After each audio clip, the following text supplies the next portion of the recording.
오늘 오후 예배는 먼저 하나님과의 관계를 점검하라 라는 제목으로 하나님의 말씀을 전합니다. 여러분, 우리가 신앙생활을 감당함에 있어서 가장 아주 긴장감 있게 점검해야 될 것이 뭐냐 하면 하나님과의 관계가 지금 어떻게 유지되고 있는가 하는 것입니다. 중요한 것은 삶 속에서 우리가 어떻게 헌신하며 나아가고 어떻게 쓰임받는가도 중요하지만 쓰임받고 헌신하기 전에 하나님과의 관계 설정이 느슨해지고 있는지 긴장감 가운데에서 하나님이 부르실 때마다 즉각 응답하고 또 잡생각하지 않고 쉽게 상처받거나 낙심하지 않고 정도를 걸어가는 하나님의 백성들이 되는 것이 바로 하나님과의 관계에서 나타나게 되는 것이죠. 신앙생활도 보면요, 사람과의 관계가 더 우선되는 사람들이 있습니다. 직분이 집사건 권사건 장로건 목사건 다 그런 사람들이 있더라고요. 하나님과의 관계가 우선이 돼야 하는데 사람과의 관계가 우선이 돼요. 교회에서 마음 맞는 사람들을 딱 만나가지고 그렇게 같이 교제하고 이야기 나누고 좋은 곳 가고 좋은 거 먹고 하는 것들이 우선인 분들이 계실 때가 있어요. 그런 인간적인 관계를 통해서 나타나는 문제는 뭐냐 하면 그 인간관계가 좋을 때면은 상관이 없는데 좀 서로 사람과 사람의 관계이기 때문에 어느 때에는 좀 상처받을 때도 있고 낙심이 될 때도 있고 흔들릴 때도 있고 그런 것이죠. 그때 당하게 되는 굴욕감과 배신감과 인간적인 그런 상처들, 이런 것들을 해결하지 못하게 될 때가 바로 하나님과의 관계가 올바르지 않은 가운데에서 사람과의 관계를 먼저 우선하게 될 때 문제가 발생하게 되더라는 겁니다. 저희 큰아들이요, 어제 같이 식사하면서 그런 얘기를, 우리 반 난리 났어요. 그러는 거예요. 왜 그러냐? 그랬더니만 여자애들끼리 파가 아주 갈렸대요. 그 반에 7명의 칠공주들이 있었는데, 이번 월말에 학교에서 수련회를 가거든요. 2박 3일 수련회를 가는데 위기에 봉착한 거예요. 패거리로 몰려다니는 친구들이, 일진 그런 애들은 아니고요. 같은 반에 마음 맞는 여자애들끼리 모이는 인원이 7명인데, 수련회 가가지고 숙소에서 가가지고 잠을 자야 되는데 방에서 제한 인원이 6명이라는 거예요. 7명이 같이 다니는데 6명밖에는 못 잔다고 하니까 내부적으로 이게 긴장이 됐던 거겠죠. 그러다가 어느 아이 하나가 쟤 빼고 우리 6명이서 자자, 그런 얘기를 했다는 거예요. 그걸 듣고서 그 6명에 속한 애 중에 하나가 그 제외된 7명에 제외된 그 애한테 가가지고 쟤건 너 빼고 우리끼리 자재 하는 얘기를 한 거죠. 그랬더니 이런 싸가지 없는 것들 이러면서 또 이렇게 분열이 되고, 그래서 너 그럴 수 있냐 저럴 수 있냐 하면서 그렇게 말싸움을 했나 봐요. 그래서 지금 냉전이래요. 냉전. 아주 재미있게 잘 지내고 즐겁게 잘 지내도 우리의 인간관계는 그렇게 부족해요. 아주 유리 같아요. 그래서 제가 목회하면서 연륜 있고 경험 있으신 선배 목사님들이 하시는 얘기가 있어요. 평소에 잘 따르고 잘 섬기고 목사님이 하는 일들에 대해서 잘 동의하고 하는 분들이라고 해서 그분들이 끝까지 계속 그럴 거라고 생각하지 말라고. 인간적으로 중독이 되면 안 된다. 사람에 의지하는 목회를 하면 분명히 사람 때문에 힘들어지고 아파지게 된다. 그러니까 하나님만 바라보시라 하는 그런 이야기를 많이 들었습니다. 저만 그러겠어요? 여러분들도 마찬가지예요. 교회가 역동적이려면요, 성도의 교제가 일어나야 돼요. 서로의 아픔을 돌봐주고 격려해주고 축복해주고, 힘들 때에는 밥이라도 한 끼 사주려고 하고, 잘 될 때에는 진짜 마음을 다해서 얼마나 좋아, 얼마나 감사해, 배 아파하지 말고, 지금은 그런 것 같지? 눈물 흘릴 날이 또 올 거요. 이런 식으로 속으로 그렇게 나쁜 마음 먹고 그런 생각을 가질 것이 아니라 진짜 축복해주고 격려해주면서 사랑하는 마음을 갖는 것은 정말 중요하죠. 그런데 그보다 우선되는 게 뭐냐? 그러려면 하나님과의 관계가 제대로 돼야 된다니까요. 하나님을 이용해 먹으려고 하면 안 돼요. 하나님께서 주시는 은혜 가운데에 충만한 기쁨을 누리려면 우리의 삶 속에서 내가 지금 하나님과 어떤 관계를 가지고 있냐, 정말 그게 중요하거든요. 젊은 부부들 놓고 여러분 기도 많이 하셔야 됩니다. 특히 아이를 낳아가지고 잘 키우는 젊은 부부들 놓고 기도하셔야 돼요. 왜냐하면 신앙생활 열심히 하더라도 육아를 시작하게 되면요, 신앙생활에 단절이 일어날 때가 참 많이 있어요. 예배 자리에 들어가지도 못하고 예배에 집중하지도 못하고 큐티 한번 하기도 참 어렵죠. 참 희한하대요. 좀 마음 먹고 큐티 하려고 하면 애가 그렇게 잠자다가 깨고 울고 보채고 하는 일들이 일어나는 거죠. 그게 일상인 거예요. 그래서 그 양육의 책임을 감당하는 젊은 부부들을 위해서 기도하셔야 돼요. 그런 점에서 오늘 우리 최은아 성도님이 몇 달 만에 왔어요. 병원에서 있는 시간들을 참 힘들게 주님 바라보면서 감당했는데 이제 하진이 집에 와가지고 잘 양육하고 있는데 힘들죠. 얼마나 힘들겠어요. 아빠 역할하는 원식 성도님도 마찬가지고 오늘 오랜만에 오후 예배 주일 예배 함께 드리는데 우리 격려와 축복의 박수 부탁드립니다. 네, 애쓰십니다. 수고하십니다. 네.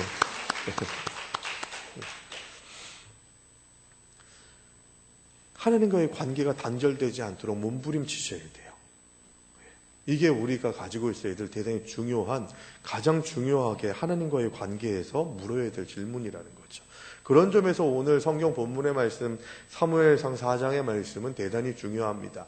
하나님을 이용해 먹으려고 하는 나쁜 마음 가지고서 법궤를 가지고 블레셋과의 전쟁에서 승리하려고 하는 아주 편법을 저지르려고 하는 홈니와 비느하스, 또 이스라엘의 장로들, 엘리 제사장도 같이 동조하는 그런 일들을 감당하게 되는 것을 보게 됩니다.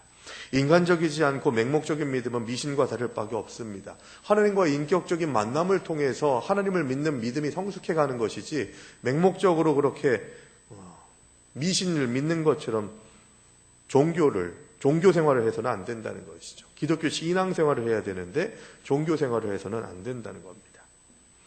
종교로서의 기독교가 아닌 주님과 맺는 인격적인 관계로서의 기독교를 알아야 생명을 얻을 수가 있다는 것이죠. 블레셋의 공격을 받아서 이스라엘 군대가 4,000명이나 죽었습니다. 패배의 이유를 찾던 이스라엘 장로들이 제시한 방법이 뭐냐? 실로에 있는 여호와의 언약궤를 가져오자. 어떻게 보면 신앙적인 고백인 것 같지만 하나님을 위기 때에 이용해 먹으려고 하는 나쁜 마음인 거죠. 하나님이 임재하지 않으시고 오히려 그들을 심판하십니다. 이스라엘 장로들은 하나님의 뜻은 개의치 않은 채로 실로에 있던 언약궤를 진영에 가져오게 하죠. 언약궤 자체를 승리의 부적 혹은 전쟁의 수호신처럼 여겼던 것입니다. 우리 이런 생각을 가지고서 신앙생활 접근하면 하나님과의 관계가 멀어지게 됩니다. 하나님이 먼저 손절하세요. 손절. 그들은 언약궤의 주술적 힘을 기대할 것이 아니라 하나님께 패전의 이유를 묻고 자신들의 죄를 탄식하면서 회개했어야 했습니다. 이런 주님, 나를 먼저 돌아보고 나의 죄의 문제, 나의 부족함의 문제, 내가 쉽게 포기하고 하나님께 집중하지 못하게 하는 그런 상황과 환경에 그대로 방치해두는 나 자신의 모습을 회개해야 되는 것이 바로 하나님과의 관계를 회복하는 가장 좋은 길이죠. 주님 뜻을 묻고 깨달아서 순종하려는 자세 없이 주님의 힘만 이용하려고 하는 사람은 그분의 임재를 경험할 수가 없습니다. 여러분, 우리의 가정에 하나님의 임재를 매일매일마다 경험할 수 있게 되길 바랍니다. 가정생활을 한번 생각해 보세요. 하나님의 임재가 있습니까? 혹시 너무 편해가지고 쉽게 하나님의 임재에 대해서는 생각하지도 않고 쉽게 상처 주고 낙심하고 함부로 대하고 하는 일들이 일어나고 있지 않습니까? 언약궤의 신비한 능력으로 이스라엘이 블레셋의 손에서 구원받으리라고 생각한 것입니다. 이건 신앙이 아니에요. 사람들을 보내서 여호와의 언약궤를 가져오게 하고 엘리의 불량한 두 아들들이 언약궤 곁에 섭니다. 불량 종합 세트인 거예요. 그렇지만 먼저 자신들의 죄를 돌아보거나 하나님과의 관계를 회복하려고 하는 마음 없이 그저 언약궤만 있으면 이길 것이라고 하는 미신적인 태도를 결코 바른 신앙, 바른 믿음이라고 할 수가 없다는 것입니다. 하나님은 사람들이 필요에 따라 조종할 수 있는 그런 분이 아니세요. 그런 점에서 우리가 미신적으로 하나님을 믿는 일들은 어떤 것이 있을까요? 주일 성수도 미신적으로 이용할 때가 있습니다. 내가 범죄해요. 하나님의 뜻대로 살지 않아요. 계속해서 월화수목금 토요일까지 허랑방탕하게 형편없이 살아요. 그러다가 주일에 나와서 예배드리는 것 자체만으로 그걸 마치 내 인생이 깨끗하게 되는 부적 붙이는 것처럼 나는 오늘 주일 성수했으니까 됐어 하는 생각으로 다시 또 세상 나가서 또 더럽고 추하게 살다가 다시 또 주일날 와가지고 또 부적 붙이듯이 주일 예배 드리고 봉헌하고 봉사하고 그런 다음에 또 하나님이 기뻐하지 않으시는 모습으로 살게 되면 그게 하나님이 기뻐하시겠냐고요. 언약궤를 들고서 블레셋으로 가는 이스라엘 백성들과 별반 다를 게 없다는 거예요. 내 마음의 훈장을 떼시기 바랍니다. 나는 20년 동안 뭐 했어? 30년 동안 뭐 했어? 나는 어떤 사람이야? 하나님의 일을 위해서 이렇게 해서 저렇게 해서 하는 그런 훈장들을 다 떼셔야 돼요. 나는 감추어지고 하나님만 드러나게 되면 하나님이 우리를 드러내십니다.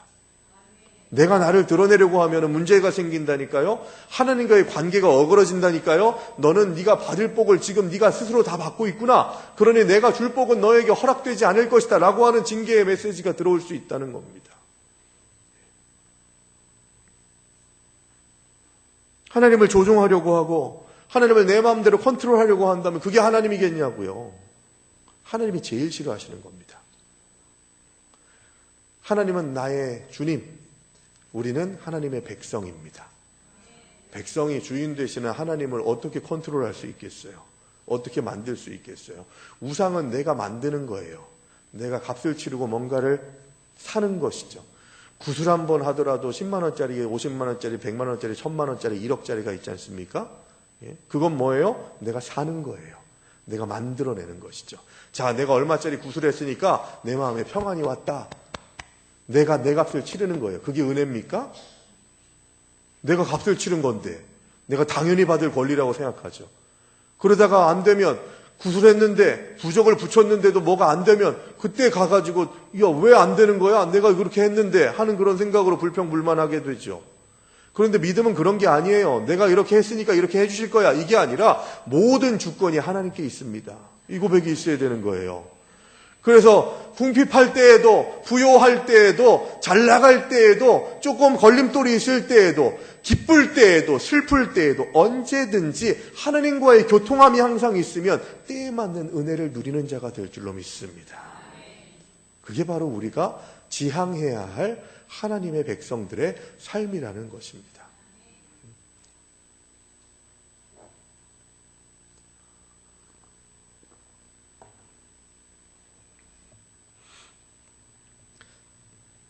우리 전도사님이 결혼했어요. 예. 지금 중고등부랑 같이 나갔는데요. 한 달 전에 저 C형 간염이라고 좀 유행했잖아요. 그 조개전 먹으면은 급성으로 걸린다고. 그게 세종에서 걸렸거든요. 시작됐거든요. 그 전도사님 사모님이 그것 때문에 한 달 전에 죽을 뻔했어요. 간 수치가 확 올라가가지고요. 갑자기 입원을 했다는 거예요. 그런데 입원을 해도 격리병동에 있기 때문에 가도 못 본다. 그러니까 내려오지 마라. 그랬대요. 그래서 제가 그 얘기를 듣고 명주영 전도사님한테 그랬죠. 당신 관뚜껑에 못질되기 전에 그때까지 계속해서 당신 왜 그때 안 왔냐고 그렇게 잔소리 듣기 싫으면 지금 빨리 내려가라. 그래가지고 내려가가지고 5분 보고서 올라왔어요. 5분 보고 그 장모님하고 식사하고 그러고 올라온 거죠. 여러분 결혼 생활할 때 신앙생활도 마찬가지예요. 이중 언어를 잘 보셔야 되는 거예요. 이중 언어 뭔지 아시죠? 연세 많으신 어머니 건강하게 오래 사셔야죠. 그러니까 엄마가 뭐라고 얘기합니까? 무슨 소리요? 난 지금 빨리 죽어야 돼. 이거 이중 언어예요. 예? 이중 언어. 우리 어르신들 반응 보세요. 돌켰네. 아니 물론 그런 마음도 있으세요. 그런데 진짜 제대로 된 말은 야 내가 언제 죽을지 모르지만 죽을 때까지 너네들 나 존중하고 효도해야 된다. 그 얘기인 거예요. 돈 많이 내놔라 그런 얘기가 아니라 야 엄마를 존재 자체로 아빠를 존재 자체만으로 인정해야 된다. 빨리 죽어야지. 그 얘기는 너네 나 부모 대접 안 하면 나 섭하다 이 얘기거든요. 이중 언어가 이런 거예요. 연애를 합니다. 같이 막 연애를 하다가 여자친구가 삐졌어요. 그러면 나 집에 갈래. 그러면 저 멍청한 남자친구는 집에 갈래? 잘 가? 이러면은 그건 끝나는 거죠. 예? 아, 왜 그래? 뭐가 문제야? 내가 뭐 잘못했나? 하면서 막 얼르고 달래야 되는 거죠. 집에 갈래가 그냥 집에 갈래가 아니에요. 예? 여러분, 우리가 인간관계 속에서 그런 일들이 참 많이 있거든요. 내가 뭔가를 이야기할 때 내 본심을 드러내지 않고, 야, 나를 좀 도와주세요. 나를 좀 관심 가져주세요. 하는 그런 생각들을 가지고 나아가야 되는 것이죠. 신앙생활 잘하는 사람들이 이런 이중 언어들을 잘 캐치해요. 왜냐? 관심을 갖고 계속해서 주의를 기울이면서 그 사람을 관찰하거든요. 그래서 그 사람이 하는 말이 어떤 의미인지를 계속 되새기는 거예요. 네가 그렇게 말했잖아. 이게 아니라 진짜 제대로 된 위로가 되는 관계가 되려면요, 그 사람의 마음을 좀 볼 수 있어야 되는 것이죠. 마음을 볼 수 있어야 돼요. 그래서 전사님한테 그런 얘기했어요. 이중 언어를 잘 캐치해라. 서로가 서로를 격려하고, 명주영 전사님은 이렇게 좀 뭔가 마음이 아프고 하면요, 좀 이렇게 성격이 그렇다고 좀 보거든요. 이렇게 하나씩 그냥 지가 그냥 감내해요. 자기가 감내하면서 이렇게 하나씩 자기도 모르게 쌓아놓는 거죠. 그래서 오늘 점심 먹고 난 다음에 잠깐 이야기할 시간이 있어서 그랬어요. 명전 선생님, 그러지 마세요. 그러다가 어떻게 폭발시키려고 크게 터뜨리려고 하면 그러면 그거 정말 힘듭니다. 그래서 마음을 다해서 같이 대화하고 서로의 마음을 좀 살필 줄 아는 그런 마음들이 있어야 되는 것이죠. 이런 얘기를 제가 이렇게 하면 저랑 같이 사는 사람이 당신 내 마음이나 좀 살펴보세요. 뭐 이렇게 얘기할 텐데. 저도 잘 못하지만 어쨌든 잘 하려고 하는 마음가짐으로 나아가야 되는 것이 우리의 사명 아니겠습니까? 교회도 마찬가지예요. 아다르고 어다르거든요. 말하는 한마디 한마디가 얼마나 소중한지 몰라요. 지난주에 다른 교회 이야기를 좀 한번 할게요. 제가 정치 얘기하지 말자고 막 얘기했잖아요. 근데 지난주에 좀 어떤 목사님하고 같이 통화하는데 그런 얘기를, 우리 교회 큰일 났다는 거예요.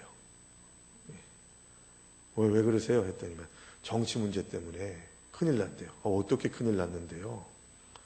그랬더니만 어떤 한 그룹이 작은 방에서 모여가지고 이야기를 나누는데 정치적인 노선이 좀 맞는 분들이 같이 만났나 봐요. 모였나 봐요. 그래가지고 막 얘기를 하는데 교회 안에 있는 공간인데도 막 욕을 하면서 정말 입에도 담지 못할 이야기들을 막 내뱉으면서 그러면서 정치 얘기를 하더래요. 그걸 지나가는 사람들이 몇 사람이 들은 거예요. 거기에 집사님, 권사님, 장로님들까지 계셨는데 정치적인 문제를 가지고 이야기하는 게 아니라 거기에 낙심한 자들이 어떤 낙심을 했냐면 어떻게 집사님, 권사님, 장로님이 교회에서 이렇게 할 수가 있어. 그래서 목사님한테 와가지고 목사님, 나 지금 시험 들었어요. 어떻게 교회 안에서 그렇게 육두문자를 쓰면서 그렇게 말할 수가 있죠? 그러면서 난 낙심돼서 저분들하고 같이 신앙생활을 못하겠다고 하는 이야기에 목사님이 그 뒷감당을 지금 하느라고 나 미치겠다고 그렇게 이야기를 하더래요. 조심해야 돼요, 여러분, 우리가. 내 표정 하나, 말투 하나, 행동 하나, 생각이 드러나게 하는 그런 모든 것들 하나하나가 누군가가 지켜보고 있다고 하는 생각을 하셔야 돼요. 그리고 그 관계 속에서 내가 좋은 영향력을 끼치는 관계가 되면 좋겠지만 우리는 연약하고 부족하기 때문에 계속해서 누군가를 실망하게 할 수 있고 상처 줄 수 있다고 하는 가능성을 가지고서 조심하면서 나아가야 돼요. 유리가 깨질 듯한 그런 조심스러운 마음 가지고. 그게 우리가 가지고 있어야 돼. 관계적인 측면에서 신경 써야 될 일이지만 이 모든 일들을 해결할 수 있는, 한 방에 해결할 수 있는 방법이 뭐냐? 하나님과의 관계가 온전하면요, 어떤 문제들도 어떤 관계들도 덕스럽게 감당해 나갈 수가 있다는 거예요. 이게 키포인트입니다. 하나님과의 관계를 우선적으로 먼저 생각해야 되는 이유가 여기 있는 거예요. 하나님과의 관계없이 언약궤를, 법궤를 자기 마음대로 컨트롤하고 이용해 먹으려고 하다 보니까 어떤 일이 벌어집니까? 언약궤를 빼앗깁니다. 4,000명이 죽음으로 인해 가지고 힘들었는데 더 큰 대패를 경험하게 됩니다. 하나님의 언약궤가 들어왔어요. 그래서 이스라엘의 군대들과 같이 함께합니다. 언약궤가 이스라엘 진영에 들어오니까 백성들이 큰 소리를 칩니다. 열광합니다.